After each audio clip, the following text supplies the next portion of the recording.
Good evening, everybody. You've heard me speak. Oh no, she is not a Brit. Now what? I hope you don't feel too duped. So I can explain, and I do. Um, I'm an Illinoisan by birth. I'm from Springfield, Illinois. This evening, as I am talking to you, I'm in a city called Peoria, Illinois. That's what, an hour and a half further northwest. So, once upon a time, back in the early noughties, I think is what they're calling it now, I was living in this city and I happened to meet a man that claimed he was 6,000 miles away from home. Online dating. Really? Well, I wasn't meeting anyone I wanted to date at work. I was a criminal prosecutor. No, don't date the felons. So, cardinal rule if you should go into this line of work. I found this very charming, lovely, witty man. And yes, he's a Brit. And he was on temporary loan to his company here in this city. So it worked out. His temporary loan extended a bit. And we wound up moving to the UK within 6 months of getting married. Culture shock galore. Now, I came prepared. I drank black tea with milk and sugar, thanks to a Scottish dad by ancestry from Rhode Island. So, that I did not know would be so important. I had done study abroad in London in law school. Wahoo! So, I was not completely green. I was expecting green and pleasant land for sure. There were a few hiccups, particularly in the kitchen. So I do like to bake and cook, clearly, yes. And I found that there was a bit of a learning curve in trying to figure out some of these recipes. And at the exact same time, I found myself living in this new country for good. It was a permanent move, so we thought. Uh, in came this new TV show. And there it was being called the Great British Bake Off. Oh ho, it goes by two different names, same show. Why? Do you wonder this? Have I ever wondered this? I have. And here's the answer: potential trademark infringement with the Pillsbury Bake Off. They have to rename it when it hits our coast. So if Oh. you ever thought that is the reason, now you know. So here's my plan for this evening. Hopefully, you've had a bite of dinner because there's a lot of lovely pictures of cake and desserts floating around here. We'll first begin as if we'll assume you like to bake and that you might like to lay hands on a British recipe. Well, before you get too far afield or in the weeds, I'm going to spend a few minutes explaining how to translate British recipes. And this will be good across the board because there's a lot of ways to fall down badly, if not hurt yourself, hurt what you're cooking and hurt the feelings people try to serve your swill to. So there's that. And then once we've gotten through the primer, then let's tour. And we'll take a good look at a number of lovely places and some of the particular baked goods they are known for. All right, so with that, let me show you the first picture of the evening that is a bit drool-worthy in my opinion. And this is called Victoria Sponge. So it's very traditional. You find this in all the finest tea rooms in England, but I will give you a bit more detail on it as we go. Before I get too far ahead of myself, I will explain a few of the details. Sometimes these hang up Americans for some reason. So let's go to the map, as the weather people say. The UK is shorthand for the United Kingdom of England, Wales, Scotland, and Northern Ireland. So there you have it, 4 countries in one, basically. And I'll just give you a little bit about myself, where I lived. So my husband was born about here. He was born in a city called Coventry, home of Lady Godiva. Then, when he was yet still a kid, his family moved down to Cornwall. Cornwall's gorgeous. That is the farthest southwest county of England. Looks like a claw jutting out into the North Atlantic. Extremely beachy, very kind of Northern California, but you're still in England. And when we together as a couple lived in the UK, we lived just about here, 70 miles due north of London in a city called Peterborough.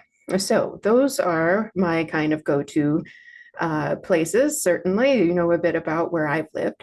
Yes, they speak English there, you think, haha, until you start living there and get extremely confused easily. Also, Welsh is very much alive and well in Wales, taught in the schools.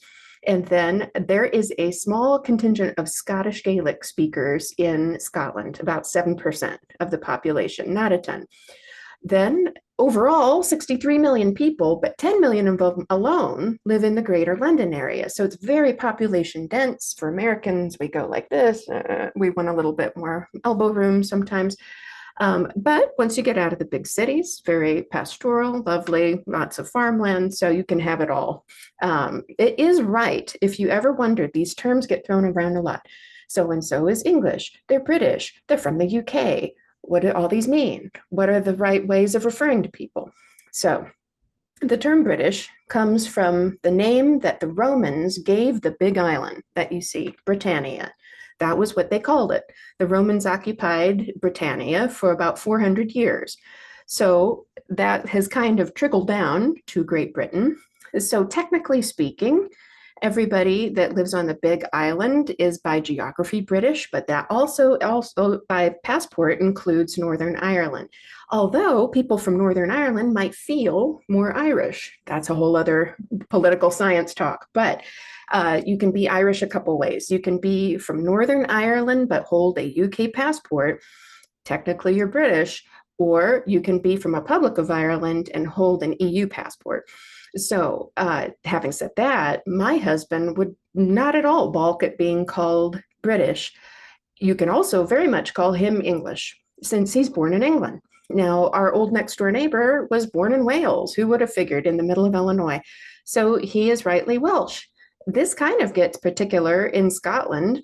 It's a little more differential to call someone Scottish if they're from Scotland, because you may not know this, there is a very active, hence not successful. There is a Scottish nationalist movement that would like to break away from the rest of the UK, and they would really appreciate being called Scottish, not British. So that is kind of the basics on the politics. Not that you would run into trouble, but sometimes people wonder, well, what's the right term?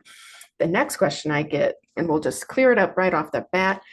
My husband said, now, when I moved to the UK, I had to quit my job as an American criminal prosecutor because he rightly pointed out in the middle of the UK, an American criminal lawyer is about as useful as a chocolate teapot. Well, thank you for that. He does come with a nice sense of humor. That's why I married him.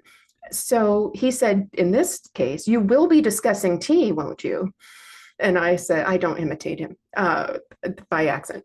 In other ways, yes. But I said, well, yes, I had planned it. Good. I said, if you're talking baked goods, you must talk tea. They're like yin and yang. I said, sure. Well, a very American response. Sure. We'll talk about it. So what is a good cup of tea? A decent cup of tea?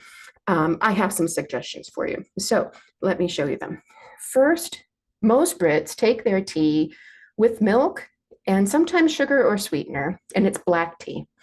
That's probably 90%. If someone offers you a tea in the UK, that's what you kind of can prepare for.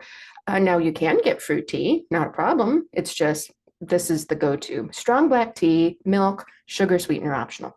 Having said that, I don't know if he's referred to Lipton as some horrible term, which I don't want to do corporate slander on, but Lipton will not suffice. I'm afraid it's just not strong enough. So you can go to your local grocer and find some good alternatives that would pass his test.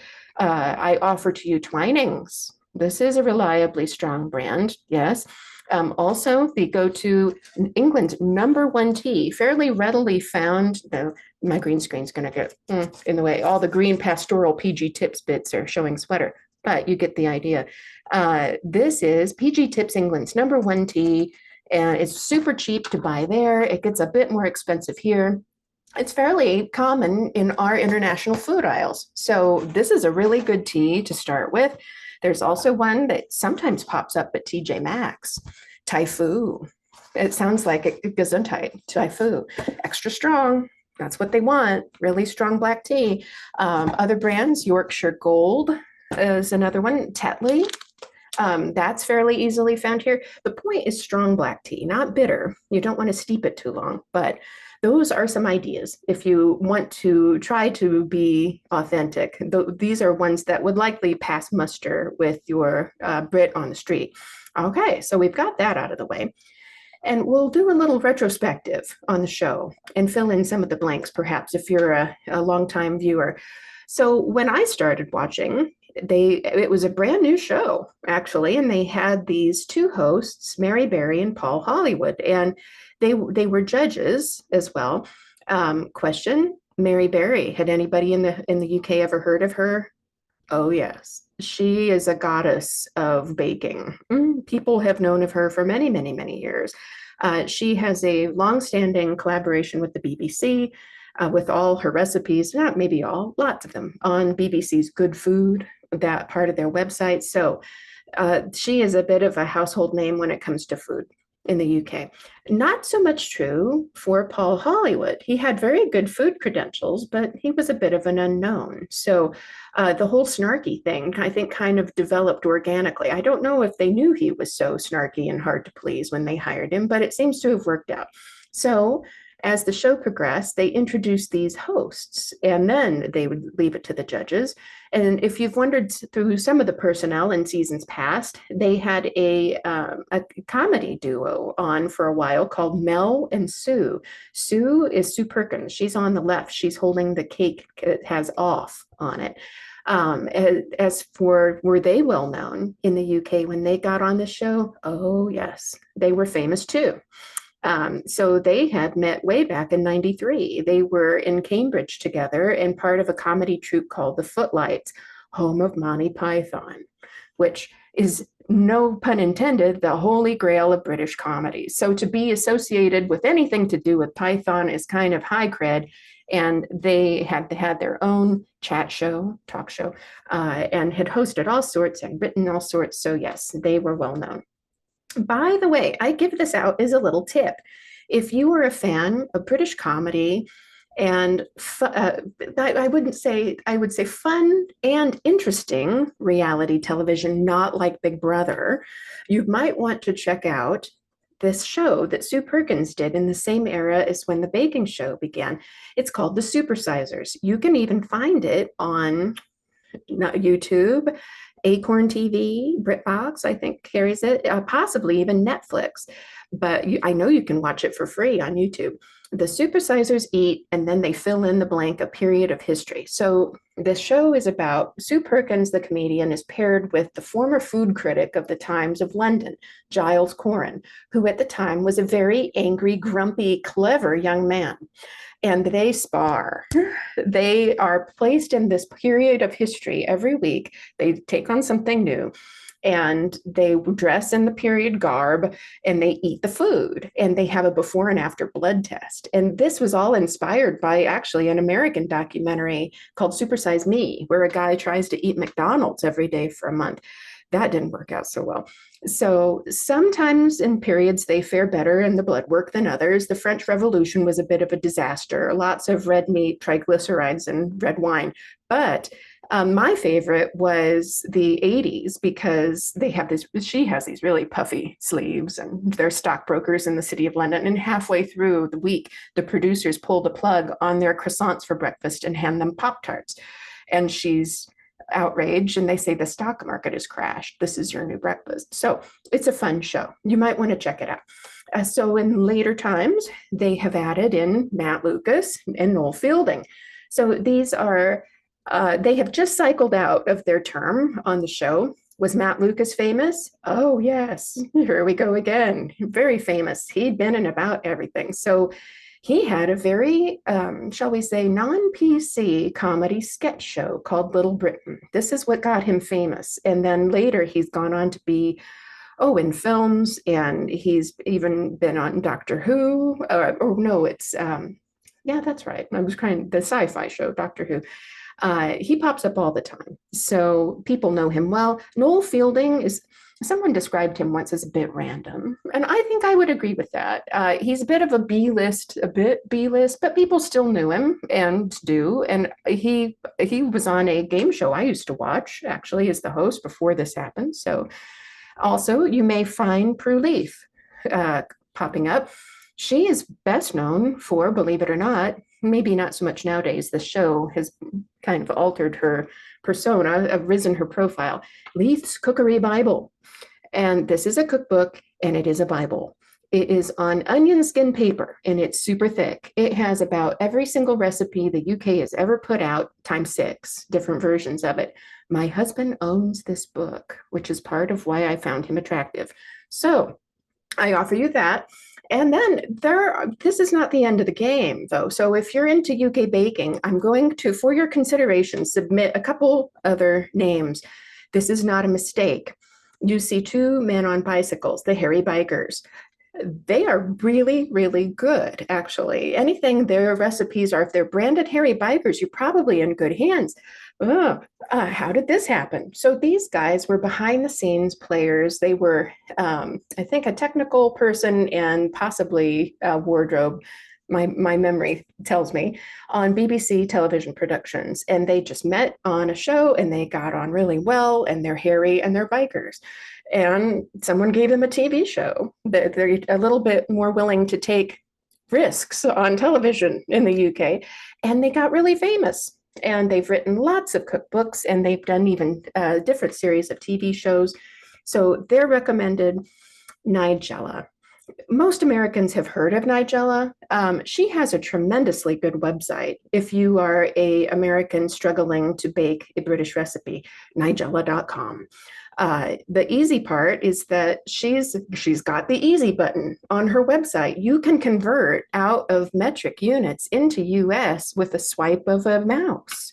So this is wonderful. I think this cuts 90% of the work out of it. Then there's another woman, Delia Smith. So this is an old picture. This is from her big cookbook in the 90s, but she is a less felonious Martha Stewart, put it that way. She's more respected, I would say. She's far less fussy. I mean, I've seen her cat in her Christmas special, and he was fluffy without being pretentious. We'll put it that way. Anything she lays her hands on is good stuff. If it's got these women are like Oprah, Nigella, Delia. They can go by their first name only. In the UK, people know who they are. Delia is part owner of the Norwich City Football Club, soccer. So if you go see a game in that stadium, you could get some very, very fine food. I digress. Let's talk ingredients, how to decipher. So as an example, I just picked a kind of a all-purpose recipe for apple and blackberry crumble. Well, whenever you do a British recipe, I highly recommend using a food scale, a digital food scale. And that's because you can move in and out from grams to ounces with a click of a button. You do not have to struggle to write all this down ahead of time. If you are working, they're going to give you generally dry goods in grams. And so if you're going with the premise that you're going to combine all your dry things together at once, all this would be is put your dish or your bowl on the scale, zero it out, you're in grams, add X number of grams of flour, you get there, zero it out, do the same for your sugar, and rinse and repeat. And you do not have to write down all the amounts by translation. You can just bake on the fly, which is what we do. So a Bramley apple, what the heck is that? More on that later, but the easiest thing to remember now is that you can very much substitute a Granny Smith or a Braeburn and get the same result. Demerara sugar, a fun name. Large crystals, light brown. You have generally seen it if you have been out to restaurants and seen sugar in the raw, in the little brown packs. It's really chunky brown sugar. Then that is opposed to castor sugar. So castor sugar is the British name for what we just call US white granulated sugar. Muscovado sugar, a fun name to say. It sounds fancy. It's just brown sugar. Here, the clue is it comes in light and dark. Porridge oats are US rolled oats. Treacle. Treacle is dark molasses. There is a bit of a nuance to this in the next slide. I'll explain. Double cream. Oh, here come the land of creams. They have a million sorts of creams, and way more so than we do, it seems like. But that translates roughly as heavy whipping cream. Pouring cream is either light cream or half and half, depending on your ability to pour in how light you want it. They're pouring this over desserts, puddings, translated. Really, they told me that I would lose weight when I went to the UK. And that was because the portions were smaller and they did a lot of walking. And those two things are true. But what they didn't say is how many delicious desserts there were and all of the completely calorific things that they pour on top. So whatever I lost in exercise points, I gained back very readily in what are we having for pudding for dessert. Icing sugar is powdered sugar. Sultanas are golden raisins. And the essence of something is its extract. Ooh, the controversial land of suet that comes up in Christmas pudding. What is it? Well, traditionally, it's the fat that surrounds beef kidneys. Ugh, kind of out of fashion nowadays. You can still get it, but a lot of people substitute your choice. Vegetable shortening, Crisco. You can freeze and grate this or butter and pretty much get the same results. And corn flour is cornstarch. Okay, we have that out of the way. Let's talk about that daunting ingredient with a fun name, treacle. So sometimes there's a division of treacle, dark treacle and light treacle. So light treacle goes by another name too. It's called golden syrup. These are both products of the sugar refining process. So dark treacle is very much like blackstrap molasses. It can be a little bitter. You don't have to go so dark if you don't care for it. But most people call light treacle golden syrup. What is golden syrup? Gosh, it is a distinctly British ingredient. It's how to describe it. It's almost like a liquefied brown sugar. It has a very lovely, buttery, caramely taste to it, and it adds moisture to things. You find it a lot in British tray bakes, if those are bar cookies. They hold things together, and in steamed pudding, steamed cakes, that comes up a lot. You can find it on Amazon if you have to. You'll tend to pay more, but some of the local or international aisles of shops will carry it too in the grocery stores. So I will show you real quick. I have an example. Now, they would offer you sometimes. Lyle's is short for Tate and Lyle. That's a big sugar manufacturer in the UK. This is kind of the big brand. They would offer you a version of this to ship in a convenient baker's squeezy bottle. And I urge you to say to yourself, no, over my dead body, because if this were in the convenient squeezy bottle to burst or get punctured somehow, sticky ruin, really bad. Really, beyond any flycatcher you'd ever dream of. So I wouldn't go there. I would stick with the hard tin. And so that is my first public service announcement of the evening. I will go ahead and return. And back we go to the wonderful world of flour. It's very weird, lots of versions of it. So plain flour is our US all-purpose self-raising flour. I used to tell people how to make this. So it's basically a baking powder already integrated into the flour. And the recipe to make it is totally unnecessary. I have revised my thinking. King Arthur flour makes this already. It's on every store shelf I have seen lately. Buy that. You don't have to keep track of the proportion. It's just done for you. And there's other brands of it too. McDougall's sometimes comes up. Strong flour is US bread flour. Strong refers to gluten content. Wholemeal flour is just our US whole wheat flour. Okay, next we're motoring through the oven. So when I arrived in the UK, I had a puny little kitchen, very long and narrow, as was my house. And they told me that my new oven operated on gas marks. And I thought at first, ew, I don't even want to ask what that is. And then I thought, no, Claire, you're going to have to ask what that is because you want to eat, don't you? Fine. So, sorry, what's a gas mark? And then I cringe because my husband's going to answer that question and he'll probably make something up. But the straight answer is thus. It's just a ranking system for a gas flame from 1 to 9. That's it. It's just a different oven structure. So usually UK recipes are going to give you a degrees in Celsius because we're like one of 3 countries left that use Fahrenheit, something like that. Fahrenheit rarely comes up. Very old UK recipes would give you completely nebulous, put it in a cool oven, a moderately hot oven. I found this little chart online and it wasn't hard to do. So I won't necessarily translate more on that. But the other thing that comes up is fan ovens. That's just a convection oven. I think all of the baking shows ovens tend to be convection. You just drop the temperature by 25F and you're good to convert. Liquids, this is the last one. So A dessert spoonful of something is about a teaspoon. Sometimes you'll look out and the recipes will ask for cups, but most of them are going to want things in milliliters and ounces. And Americans tend not to freak out at this because when you flip around the Pyrex from ounces, there's milliliters. It isn't too horrible. If they call for a pint of liquid, you do have to have a little insider knowledge. That is, they're generally going to be referring, if it's a British recipe, to an imperial pint. That is not 16 fluid ounces. It's bigger. Well, go figure. It's meant to hold a beer, as you see there in the picture. So in real life, a imperial pint, here, one for your observation, it has the little crown. There's the crown on it. Pint to line and half pint. This is 19.2 liquid ounces. So you don't want to short it. If it's asking for a pint, you're going to have to top it up by a little bit.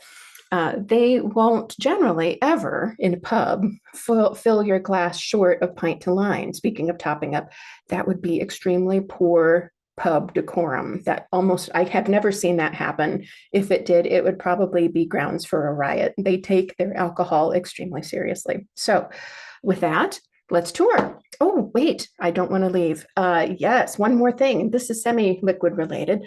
Lots of UK recipes are steamed puddings. That is going to be in a steaming basin. I have an example to show you at the end, but as opposed to baked, that just retains so much more moisture and they're super easy to reheat. So if you're okay putting something in a water bath, you're going to be fine.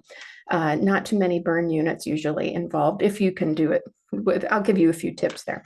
Okay, so now we can go ahead and we'll begin in the Lake District. So this is the home of my all-time favorite UK pudding dessert, sticky toffee pudding. So the Lake District is a national park. It's in the northwest of England.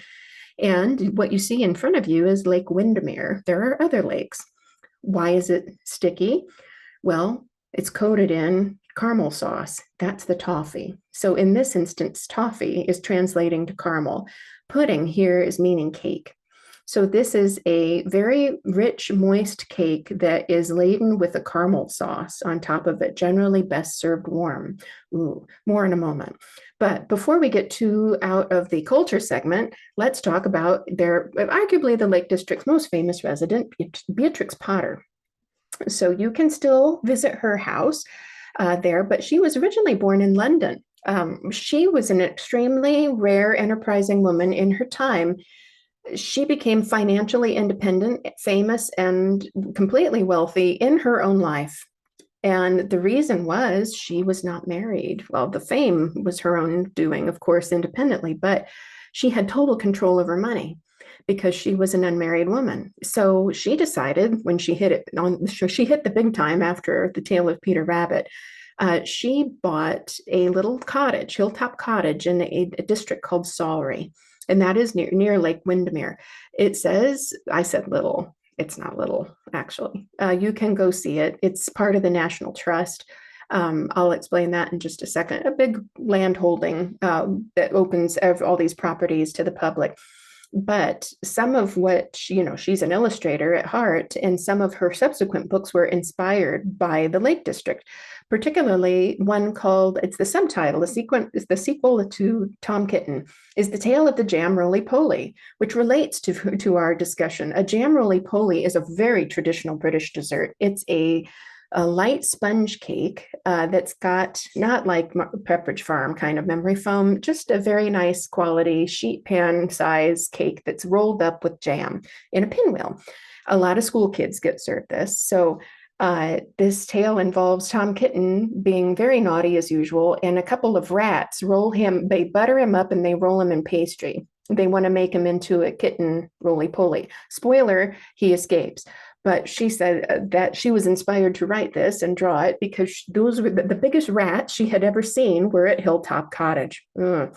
Well, National Trust on her death not only got her house, but lots and lots of her land. She kept acquiring property, and much of it became Lake District National Park. So the pudding, here's what it looks like. They kind of argue about where did it come from. Was it Australian airmen that introduced it to England or New Zealand airmen? So it's this really moist, dense cake. Sometimes they'll put dates in it to make it that color, but the all color always comes from dark treacle. But it's it's atypical. Usually British desserts are not that sweet. This is an outlier. This is rocket fuel. I got to tell you, full disclosure, it's extremely sweet. So I could eat it nowadays by the thimbleful. But it's a classic. It's right up there with bread and butter pudding, then jam roly-poly I told you about, and a fun one called spotted dick. What is that? You ask. Would you like to know? Brace yourself. It's a tiny sponge cake with little currants steamed inside. The end. That isn't what you were expecting, was it? Well, I digress. So if you were into sticky toffee pudding commercially made and you're ever in the UK, seek out this brand. It's at a kind of a plummy, that is hoity-toity grocery store chain called Waitrose. And it's called Cartmel, which is actually a little village in the Lake District that got very famous because their village shop and post office made killer sticky toffee pudding for the hikers in the Lake District, and they expanded into a factory. But it's really easy to make, unfortunately. But this is the part that I feel I really should disclose. So this is a generous serving, but this is Mary Berry's recipe. 927 calories a serving. Oh, 88 grams of carbs, 59 grams of fat. So the moral of the story is this is not one that you eat the evening before your fasting lipid profile or your blood glucose. There, now you have it. So we'll move on to some fruit portions and think along more healthy lines. Blackberry and apple crumble. This is a staple of the entire country. It's in season, particularly in apple time in the fall. And here's that Bramley apple. My gosh, that crops up a lot in the UK, a Bramley apple. It's really tart. It's a big baking apple. And by big, I mean, I've seen them way bigger than softballs. They don't disintegrate when they're baked. So people like them for that. If you were a purist and you really wanted to track down one of these in the US, you would have to find an heirloom species under the name of Bramley seedling here. So that is why I tell you, you can easily substitute Granny Smith and Braeburn and get the same effect, really. Well, just kind of a foray on the side into fruit, British fruit lore. Bramleys, amongst other fruits, blackberries are in the same season, it's combined. They come out of all over, but particularly a fruit growing region is down southeast of London. Kent is a county on the sea. And they have there's a lot of counties in the UK that have microclimates, but they tend to grow a lot of fruit. In fact, they grow the strawberries that they put on the train to send up to Wimbledon in the summer, because strawberries and cream is kind of the dessert to have as you're watching tennis matches at the All England Club. So its companion is here, the blackberry in this dish. Their season generally runs August to October. As a very much avowed fruitarian, I will tell you, I have eaten them out of season. It was fine. And there is actually a little bit of folklore about that. There's traditionally a date that you're not supposed to eat them after, and it's in the Church of England. The 29th of September is called Michaelmas. And if you eat them after that, the devil is said to have spit or stamped or done worse, we won't mention that, to these berries, and they are now unfit. Well, I did not know either about this, and it didn't get in my way, certainly. So they've been foraged around the UK for 8,000 years. So I think they're considered naturalized by now. We in the fall would just go, late summer, go blackberrying. So the UK is full of public rights of way. And many times blackberry bushes grow, and these are big. These are the size of your thumb joint. If it's a good rain season, they grow in public rights of way. So we would be joined by all sorts of people with our Ziplocs and our Gladware, and we would fill up and we'd put them in the freezer for winter and have apple and blackberry crumble all winter long. So a traditional topper for this dessert is custard. It's not frozen custard. This is hot egg custard. So it's easy enough to make, but you would just use eggs and cream or milk and as much sugar as you wanted. But I would venture to say most Brits are going the instant route, and it isn't exactly instant. You still have to cook it. So this is one of the categories of caloric things you can pour on top of your desserts. Well, the go-to brand there seems to be Bird's custard. So I have a story about this, and I suppose this could be considered my second public service announcement of the evening. So I submit to you Bird's custard. This is a real life example. So once upon a time, my husband here in the US and I were not married, but yet we're hosting a joint dinner party, mostly, I think, for Brits, might be exclusively. And someone remarks that they hadn't had custard in a long time, and wouldn't that be nice? Well, someone else piped up that in their family, only men made the custard. And I said, oh, really? Well, I can read, I cook, I think I will make the custard just to spite him, out of spite. So I went ahead and I read, and I had other things going on. And I thought, excellent, because on the back of this, there are directions that say, wait for it, focusing, microwave. Do you see that? Microwave. I thought, yes, bully, microwave. So I followed the directions intensely and did all the things, and it didn't set up at all. So I added more custard and returned it to the microwave, and it didn't set up. And so I continued this pattern, and then I added more time. So I finally heard a ding and got back there to find a Pyrex that was, instead of being light yellow, this was more self-tan or orange. And I was able briefly to stir it, but this is just for a few seconds. And then my spoon becomes stuck in the middle. And I actually ultimately removed the whole thing like a lollipop out of a mold. Well, I have to confess to the diners. They were mostly nice. There was a lot of this. Someone said my poor custard powder, wonder who that was, right? Because it belonged to someone that I knew well. Anyway, here's what I did wrong. If you so choose to make custard, you have to go to this set of the directions next door that say on the hob. You say, what is that, the hob? Is it at the hob? I said, no. The hob is the stovetop. That is just the Brit speak term for the stovetop. Make it in a saucepan on the stovetop, in a heavy one. You can control the heat. It won't scorch. You stir it constantly. It needs tending. It's kind of needy. So now I learned you can't let it go. And maybe if this guy really wanted to make it that badly, I should have let him. Moral of the story, oh well, I learned the hard way. So there you have it. There's how not to mess up the instant custard should you decide to go that route. Okay, moving on. Our next destination is a lovely cathedral city, York. Not New York, Old York.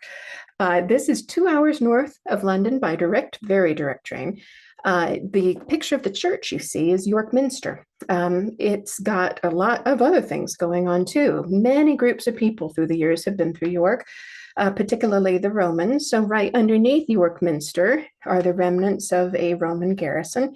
And there's all sorts of other bits around town. And then after the Romans cleared out, here come the Vikings in time. So they have a very excellent Viking center called Jorvik.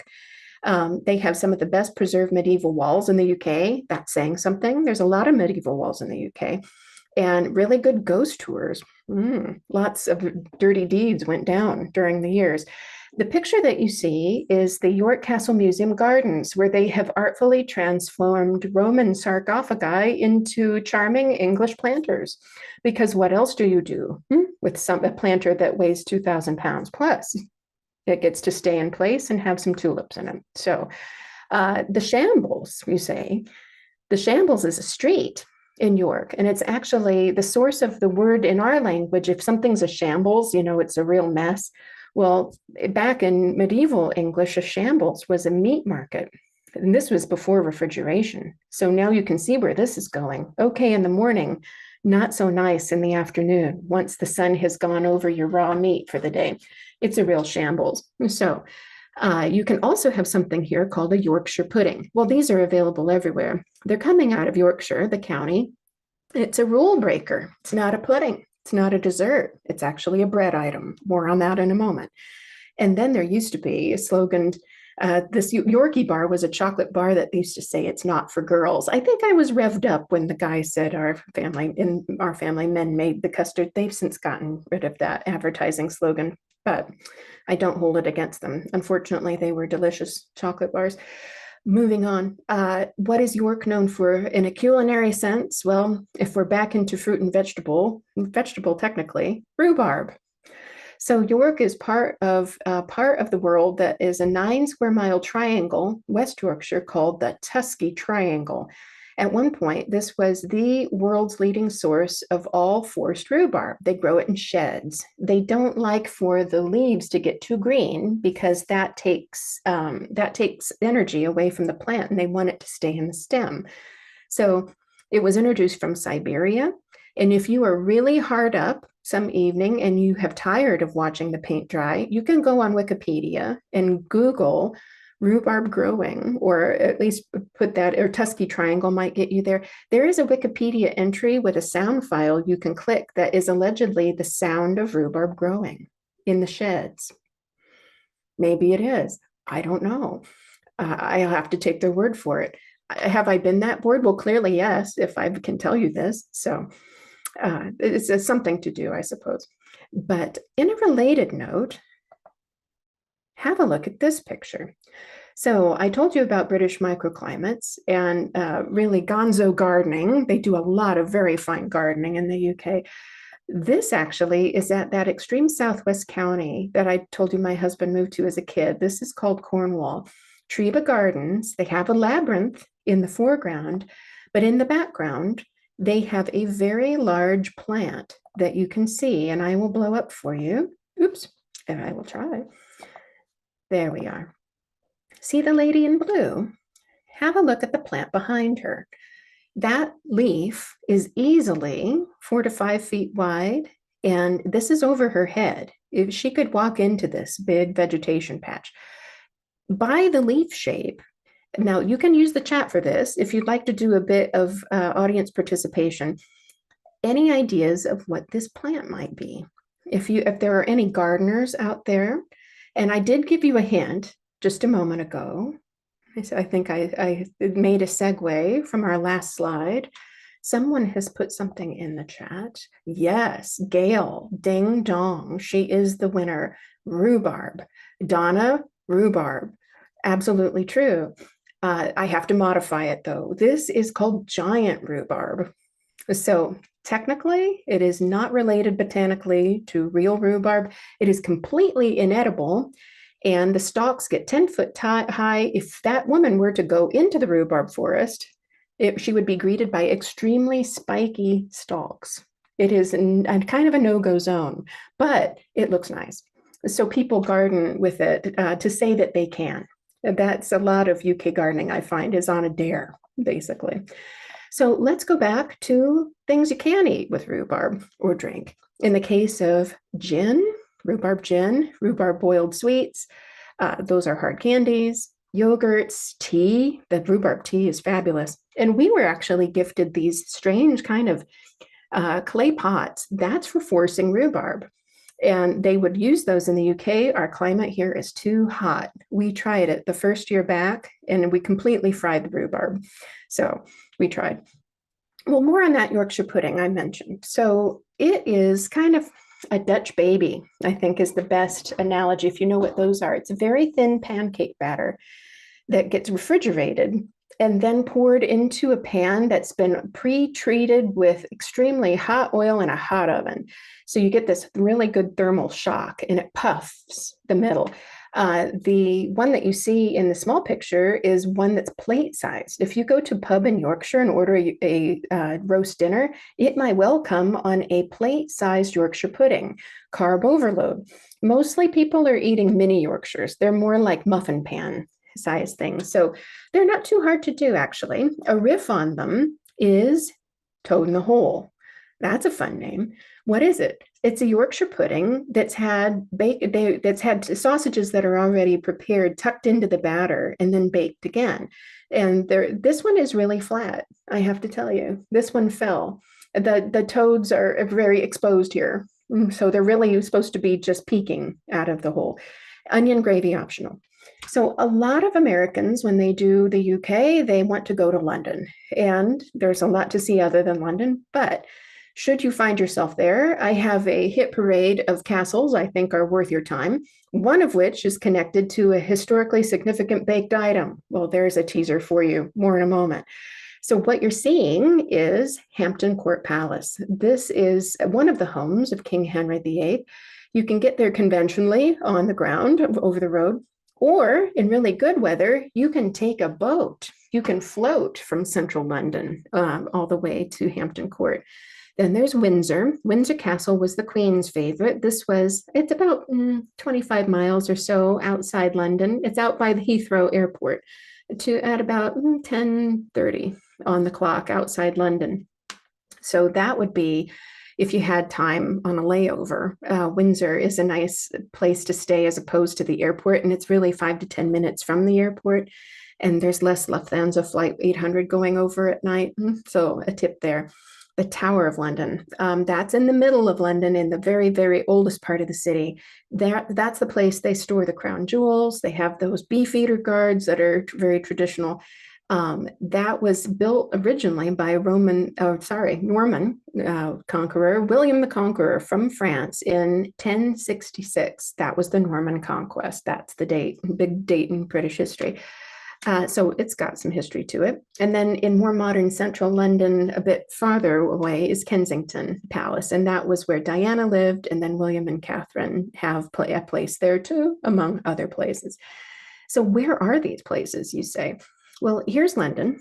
And I can do some pointing, I think, with the laser. So the earliest, oldest place that I described was the Tower of London in the city of London. So old name for this, Londinium. Yes, it's Roman. They have parts of their Roman walls left. So we'll just take the Thames and we'll kind of meander. And then a little bit inland, northwest corner of Hyde Park is Kensington Palace. Meandering further, off the map is Heathrow and Windsor Castle. And then you get to, if you're taking the river, you can do this on boats. You go past the Royal Botanic Garden at Kew.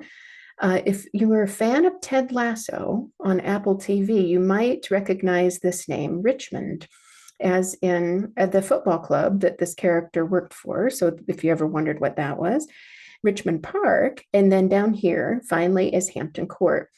So Hampton Court is what I was referring to for baked goods. And here it is, Richmond Maids of Honor. So here the story goes that King Henry VIII encountered a group of ladies, maids of honor, basically, to his first queen, Catherine of Aragon. She died of natural causes and kept her head. The rest of the six, not always so lucky. He never turned down a snack based on later portraiture. And they offered him these little cheese tarts. He deemed them delicious. He ordered the recipe be squirreled away. And they locked it up in a box. And then magically, 200 years later, a pastry shop in Richmond unearths the secret recipe. Well, so take that with what you will, but that's allegedly how they came to be. Let's go to Cornwall. So that was far southwest, as I said, Land's End, literally, the claw that juts out into the Atlantic. They have a very famous, particular to them, baked good called the Cornish pasty. Note the short A pronunciation. Easily enough, a bad mistake Americans can make is making that A long. Oh, don't do that. It's a pasty. What is it? So this is a short crust pastry, no sugar, in other words, very lovely and flaky, and it's filled traditionally with skirt steak and potatoes. They would call them swede. We call them rutabaga, and onion. And they bake them. It's kind of like a little bit of a beef stew, salt and pepper, beef stew without the gravy inside. They're very savory and quite delicious when done well. They are best in Cornwall or shipped from Cornwall, but they were the food of the miners. Cornwall had been mining for, 8,000 plus years. You can see that little house on the cliff is a Cornish mine house. So that is a house that would have held a steam engine that pumped water from the underground mines. This one in particular goes out for miles under the seabed. So very dangerous work. They have these miners hold these pasties by the big crimp. And they eat the inside and they toss the crimp over their shoulder. Why? They don't want to eat anything their hands have touched. What they're mining is also full of arsenic. I hesitate to think they found that out the hard way. So when we lived in the UK, how could we not visit a little town called Bakewell? Bakewell? Well, duh, we're going to go to Bakewell. What's in Bakewell? So it's not very far. In fact, it's kind of smack in the middle of the Peak District National Park, very scenic to boot. But you know what? That was secondary. I was there for the tarts. So particularly, the lower left corner is a Bakewell tart. What is it? It is a sweet crust pastry. So it's got a layer of raspberry jam and a lovely kind of an almond cake that's called frangipan. And they bake that into a really nice little crunchy crust on the top, kind of like a good brownie has. And then they sprinkle it with icing sugar. Excellent. That's my husband's favorite. I took a detour and I got side roaded into trying something called a Bakewell pudding at the old original Bakewell pudding shop. You see, I got caught up. It's not near, in my opinion, as good as the Bakewell tart.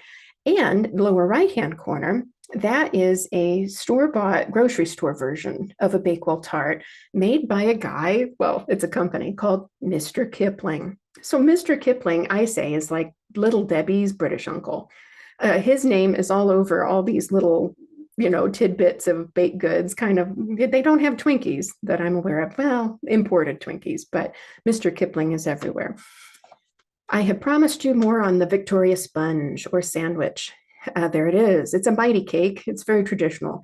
It is a classic yellow cake, no icing on the outside, buttercream in the middle, traditionally strawberry jam also in the middle, squished, and dusted with icing sugar on top. I like this quote.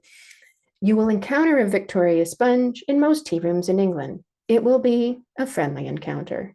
Yes, and in fact, if any tea room in England did not offer this, I doubt they would be in business very long. A senior population seem to navigate by tea and Victoria sponge, largely at the tea shops garden centers have. That's a good place to look too. A riff, thanks to Nigella, is her birthday custard sponge. So, oh no, it's my old nemesis, Bird's custard powder. It's back, but in a more friendly version. We put the powder in the buttercream. Ooh, well, now we've got kind of a custardy flavored buttercream with this. This in this case was a glaze of chocolate and these little, we call them nonpareils. They call them hundreds and thousands, which I always thought that's the exact number on my kitchen floor after I have done these. And it comes out really well gluten-free. We have to do gluten-free at our house. So gluten-free cake, King Arthur, I always recommend them. It turns out deliciously. 'Tis the season, Christmas pudding. Is it a fruit cake? No. What is it? It's Christmas pudding. It's just its own thing. It is super steamed for a very long time. You make it fairly far ahead. Stir Up Sunday was just this past Sunday. So that refers to a Church of England verse that's, they call it, that's the prayer before the service. Stir up in us, O Lord, something like that, but as opposed to stirring the batter. This is kind of a good time to start your pudding. They want the flavors to marry. It's a lot of rehumidified dried fruit, and you can do that a number of ways. They would always approve of using alcohol, meaning stout, oh gosh, brandy, rum, you name it. We've used tea, and that works too, even water. So you rehumidify all this dried fruit. You add a fairly little amount of cake batter and a very modest amount of grated peel, and you steam it until the thing turns dark. This can be hours. It wants to caramelize. That's the dark color is the sugar. And of course, they're going to put all sorts of very caloric things on that too. Next, it's everywhere, scones or scones, depending on where you're from. You can get them plain, fruited, savory. The National Trust, that big land charity I told you about that owns all these properties and manages them, they run tea rooms and they are known for their scones. There's even a Christmas pudding scone at some of them. So there's a recipe in the packet for their version of scones. You bake them a bit longer. They're quite thick compared to ours. But there's all sorts you can do with them. In the Southwest, particularly, how the drug of choice to serve with your scone is clotted cream. This sounds awful, does it not? Why would you put the word clot in a lovely dessert item? This is what I want to know. No one has given me a good answer on this. So you just have to get over that first word and go with me. And I will tell you. So, what is it? It is low heat treated heavy whipping cream. And over the heat, the very low heat for a long period of time, it separates. And what's left behind is whey, but the top layer is this really velvety, very super sweet, lovely cream, even with a little lactose crust on it, a crunch, kind of creme brulee, not quite as hard. But this is what goes on your scone with jam, particularly in the Southwest. So you can make this at home. And the guy that I used to taste test, my husband, who spent a fair amount of his life in Cornwall, gave the over the top British reaction to the Instant Pot version that I was able to make. Yes, Instant Pot. He did this. This is as good as it gets for him. So it's been tested. If you want to try to make your own clotted cream, you just get over the name and you find non-ultra pasteurized heavy cream and go for it. That is the one ingredient and the yogurt button on your Instant Pot, and you're off overnight. And it turns out great, actually. Well, I have to leave it somewhere. And before we go, I will tell you briefly that I have a book. And it is my first book. I've been asked for this for a while. If you enjoy my patter, my book, they tell me, is exactly how I sound. So I wrote it in a way that you can tell it's me. I can only be me. This is the highlight reel of my life in the UK. All the things that went wrong, all the sheep badly spied, home improvement disasters, you name it. All the times I was chronically misunderstood and trying to take my driving test, which is kind of hilarious. So I send you to my website for all things. teawithclaire.com will get you my Facebook page, a way to contact me, and any info you might like about that book it's all there. The audiobook is just out, and I twisted a British arm near me, and the man I married says his own lines. Yay. Who was the brilliant casting agent here, I ask you? So with that, I will come back to you and I'll see if there have been any questions. Before I get too far afield, I promised to show you how to steam something. So I have the steaming basin. This is the for dummies version because it's full of directions, but you don't need this. This is from a British cooking store. Basically, we would use a Pyrex glass dish in the same shape, a half moon. And so they are right. When steaming water bath to this level, we use a stock pot for that, about halfway up. You just don't want to swamp it. And then in the middle here, it says, it's kind of nanny state. Do not fill beyond this point because it's going to raise. These are leavened and you don't want it to go overboard. You grease, in this case, my lid, or if you don't have a lid, no problem. You can use wax paper that's greased and you'd grease this. You treat it just like a cake pan. And you've got the wax paper, then a layer of tin foil, then you wrap it up like a Christmas package. Here's the diagram. They say tie up like this underneath. I recommend the bow move this way because you're going to use that bow to extract this from the water bath eventually. And if you put your bow here, I think that's more likely you'll need the burn unit. I prefer to have it more level. So that is a brief how-to. Okay, I'm always forgetful on that one, but let's see. Let me peek into the chat and see if we've got any commentary, and perhaps I can get a little help too.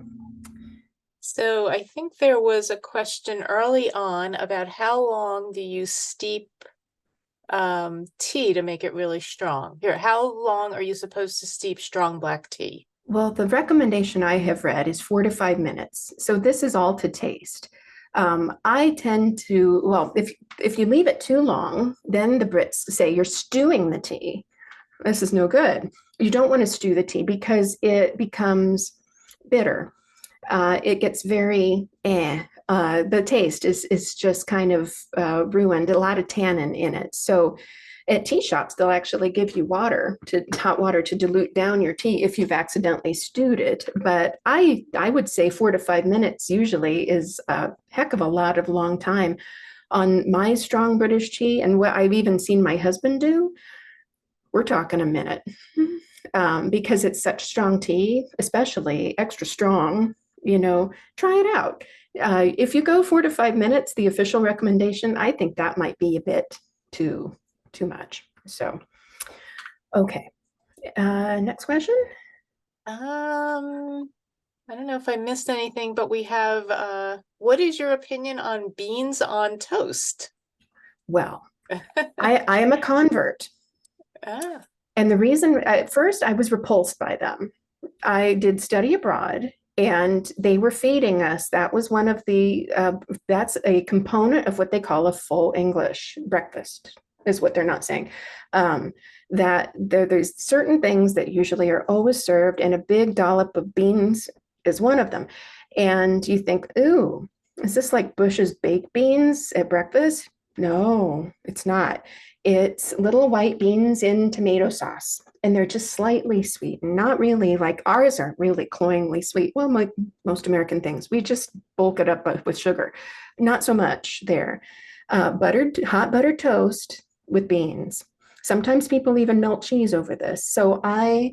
Yes, you get someone has written in. Nancy says Heinz or Bachelors are a great British version. Thank you. Thank you, Nancy. Amen. If you're going to try them, get Heinz, I would say. Don't try this with Bush's and put it on toast. No, it's not what it's meant to be. So I was in poor student accommodations and we get free breakfast. So, the blood pudding was kind of off the menu for me. I don't yeah. approve of blood as a condiment. So that's why I thought, well, one day the Australians were eating it. And I thought, well, I hate Vegemite, but I'll suspend my disbelief.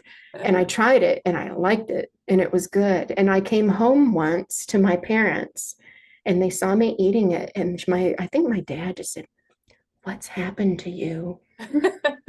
And he was very concerned that now I'm putting scrambled eggs on toast and beans on toast. So I say, give it a try. I enjoy it. Okay. I'm an American who happens to enjoy it. So. Sarah asks, isn't castor sugar granulated sugar that is more finely ground? In my experience, it's just white. It's not super fine, if that's what you're asking. The castor term just refers that it'll flow through a castor, meaning it's not chunky. Super fine, I have seen a super fine. That is that. But castor just would mean what we put like in a diner in our coffee. That is what they would call castor sugar, plain white granulated sugar. Okay. Let's see what else. Beans on toast. Actually, Gail shared with me that she is a former librarian.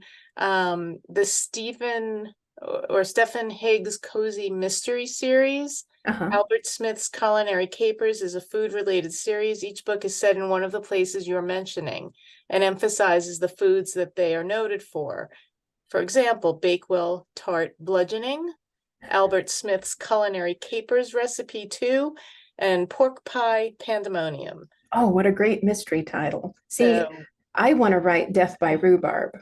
That's those on my plants list. look like they could consume you. Those Absolutely. That's where I got the idea. Don't go in there, So, oh, that sounds great. Thank you for the tip. I'll have to look those up. Stephen Higgs, put it in my head. So, and I think I mean, if anyone wants to unmute or put yourself on camera even, feel free. I think we're a small enough group that's fine. I don't see any more. Hi. Can you put, I actually wrote that in the chat. Hi, and thank you. I missed part of the show, so I'm really glad the recipes are there. But could you share the picture of the Yorkshire pudding? I think you went through it very quickly onto the next, if you don't mind. Sure, I can see if I can pull it up fairly quick. Yep. I will go back. So there were two pictures on that slide. It was a regular size and a plate size. And there they are. I think that's the one. Yep, that would be it. That's the only Yorkshire pudding recipe slide that I had. So yep, the little ones in the tin are called mini Yorkshires. And then I just give you an example of if you're in York and they like happened to us, we ordered a roast dinner. It came out on a Yorkshire pudding plate sized. Whoa. So it can be both savory or sweet, as I understand. Correct? I've not encountered a sweet Yorkshire. I have only seen them used for savories. So, I mean, if you were to put sugar in it, I think you're kind of getting into the land of Dutch babies. Well, I have a friend who is English. She grew up, she's Indian, but she was born and grew up in England. And she says, "Oh, I'm going to bring Yorkshire pudding." And I'm like, "What is that?" So when she baked it in house, I think she prepped it, and I don't know how she prepped it. She kind of filled it up in little, those ramekin type things, and then she baked them, and there was a lot of oil in there. Uh-huh. And I was confused, what is going to come out of that? But it was very delicious, but it had a slightly sweeter tinge to it. And then she said you can have it with jam or marmalade, or you can have it with pretty much anything. So I suspect the devotees would agree with you could have it with pretty much anything. But I mean, as far as I can tell you, but the man that I know the best would think it is slightly, what's the word, controversial to have a sweet Yorkshire. He would be accustomed to having them only with savory stuff, mostly as a side with a roast dinner. Thank you. And sure, I've not heard of it, but it's intriguing. Yeah, and I'll she made try it it. in-house, so I don't know what went behind it, but it tasted very good. Oh, And good. it was on a Thanksgiving, so she said we'll do it the British way. But that was one thing. It was years ago, but that was one thing that I remember. Oh, okay. Yeah, thank you. Oh, you're welcome. Let's see. Gail notes that the author of the British series is actually British, Stephen Higgs or Stephen Higgs. Somebody asked, will the PowerPoint be shared? So Claire and I were talking before, and this program was recorded, and we will make a link available. I just need to have the beginning edited when before the official program started. So that'll be available for a week. And I will get it out as soon as I can get some help editing the beginning chatter out. So you'll be able to, pick up anything you want from the slides. Let's see, a couple of new messages. Oh, thank you. Oh, what does vinegar on chips taste like? I'm not a fan. Okay. So basically, put vinegar on a fry and try it, and that would be it. That would be your answer. I just anytime I see it, I'm kind of like my husband is with rhubarb. It's like hold it in a cross, and I'll just step away. I just don't care for it. So. Although we're getting a few comments in the chat that some people do like vinegar on chips. Yes, and I think it's very polarizing. It's you love it or you don't. And Donna wrote, fabulous vinegar is awesome. Donna, is that a brand of vinegar? Fabulous vinegar? I can't say I've heard of it, but yeah, I don't know, but I know Donna is loves on all. Oh, got it. Okay. Okay. And here, Pamela's asking, could you talk a bit more about the hairy bikers? You have offered a few of their recipes. That was an interesting duo that I have. I think that I forget how many cookbooks they're up to now and television series, but they've been on the scene now. Kind of, it was about the same era as the baking show started. But the one that I remember the best was they had a cookbook and a show called Mom Knows Best. And their whole theme of the show and the cookbook was to go around the country and interview people's mothers and get their best recipe, because their claim was that isn't it your mother that has the best recipe and knows how to make all the things. So I enjoyed that one too. But yeah, they pop up from time to time, and they are kind of held in some esteem in British baking circles nowadays. Okay. And I think that's it. Donna highlighted Cola Vita and Prosecco for vinegars that she loves on all. And I don't see any more questions. Again, if anyone wants to chime in and, unmute, put their camera on. Well, I have my camera on. It's Yeah. true. So where can we find the On the recording? recording. So That's I see. The recording, I will send it out to everyone. It just has to be edited, I was mentioning. So it should be in the next day or two.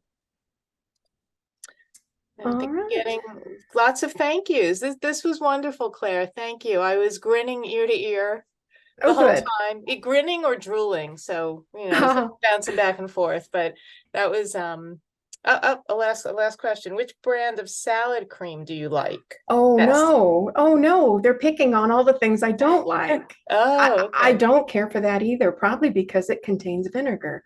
Ah. It's like, and I don't care for mayonnaise. See? Mm. Yeah, so salad cream is a particular British thing that you'll find there. It's certainly not ranch dressing. In fact, I ask my husband, not so much anymore because the shine after all these years is less, but I used to say I'd give him RANCH on a post-it. Say this. And he goes, you mean ranch? And then for a British guy, that was just hilarious. I would Yeah. just crack up. But yeah, not so much anymore. I don't think he even ate it, to be fair. So yeah, my in-laws do. And I think Heinz makes it, as I recall. So I'll go with their taste. And because I feel feeble, not liking the things that are being mentioned, I'll have to make recommendations by referral. Okay. Oh, and one last question. Susan asks, how did you celebrate Carnation? I was there. Oh, No, you were. that's not true. I You lie. weren't there. I wasn't. I was there for the Jubilee. Oh. Oh, yeah. And that was totally by coincidence. So somebody asked, do another. I did 14 of these talks. And I was researching James Harry at All Creatures Great and Small in Yorkshire. And that just happened to be the weekend of the Jubilee, which was great. That was great. So, see, should I refer you to my book about how I feel about the royals? Oh, I probably ought to, because it's a whole other diatribe. I am not as enthusiastic as you might think. Put it that way. Yes. Ooh, plot twist. Didn't see that one coming, did you? But there are people that are very diehard, and they tend to be in an older generation anymore. And then there are people who are less so, that tend to be in a younger generation. And it just depends, I think, on where the chips fall. So, but my husband and I are quite split on this.